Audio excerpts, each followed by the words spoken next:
Guys, nongeye kugwereza ikaze kuri The Truth Inside.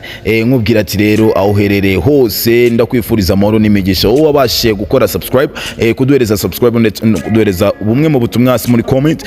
Waba uherereye muri Leta Zunze za Amerika cyangwa se uherereye muri Asia cyangwa se muri Europe ndetse no muri Africa ndetse no muri East Africa. Uyu munsi wa none ndashaka kugira ngo mpite nkubwira ngo wowe utarakora subscribe mbabare wita ukora subscribe mukanya nka kuguhumbya kabisa kugira ngo ugite wakira showbiz tukugezaho mukanya gatoya.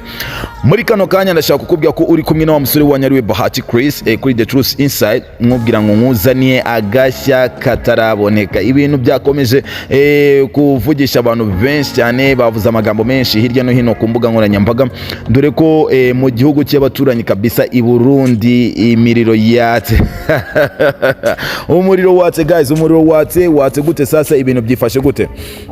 Mboneho kwita ngwereza ikaze rero kwita winjira muri showbiz yacu no munsi. Uyu munsi ndashaka kukubwira ko abahanzi b'i Burundi kabisa barimo kwivuganya cyangwa se kwigarurira kabisa umwe mu muziki kabisa bayi bafite kuva na kera, dore ko umuziki w'i Burundi uko mubyibuka wari uhagarariwe n'abantu batarenze batatu nkuko itangaza makuru ribivuga, ndetse nabo bahanzi baje bakunda kuvuga icyo kintu. Haherimo uwo bitaga B.FACE ndetse n'uwo bitaga Roriro hamwe n'uwo bitaga Kidumu Kibido.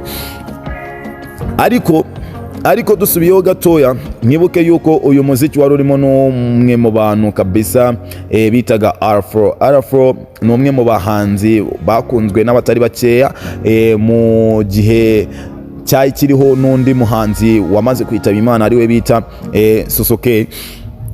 Umuziki w'i Burundi wari uri kuri standard iri hejuru cyane, ariko uza gucika intege dore ko waje kongera gusubira hasi, haza gusigaramo bita B.FACE. Ariko muri aka kanya nakubwiye ati umuziki waje kongera kwigarurira nanone abana bakiri batoya. Mu gihe rero muri 2015 2015 ubwo hirya no hino abarundi bahungaga dore ko umwe mu bahanzi bari bakomeye wo bitaga Satibi yaje guhungira mu Rwanda, aza gukorana n'indirimbo n'abahanzi bo mu Rwanda harimo iyo bitaga Urban Boys, dore ko umuziki wahise wiwe tarayiwe yahise yongerera zamuka ajya gusubira mu Burundi afite ahantu ahagarariye n'ahantu ari. Ariko muri kano kanya abana baje kuvuga ati umuziki ntago mugushaka kabisa kuwihererana.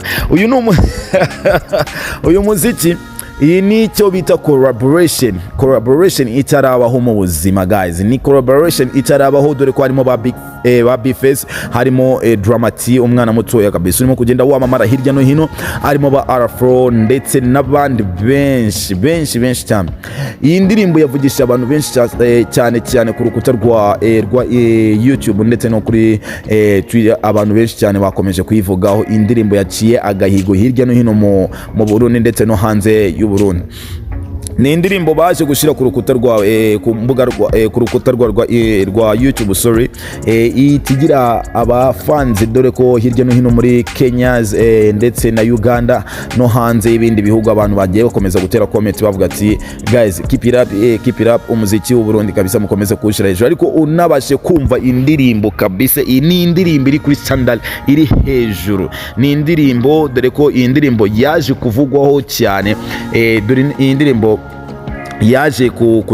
yaje gusorwaho kera, ariko aba batipe baza kuvuga ati reka twongere tuyishire hanze kabisa. Ariko uburyo bayisubiyemo ni indirimbo wumva yuko ifite ubuhanga buhebuje, dore ko uyu muziki w'i Burundi kabisa birashimishije cyane ko umuziki urimo kugenda uzamuka, umuziki ukomeje kugenda ufata iyindi ntera w'i Bujumbura. Aba n'abatipe rero bavuze ati reka umuziki w'i Burundi tuwushyire kuri standard, twongeye kuwushyira hejuru kuri level ikwiriye, dore ko abantu bari barimo barabaseka cyane.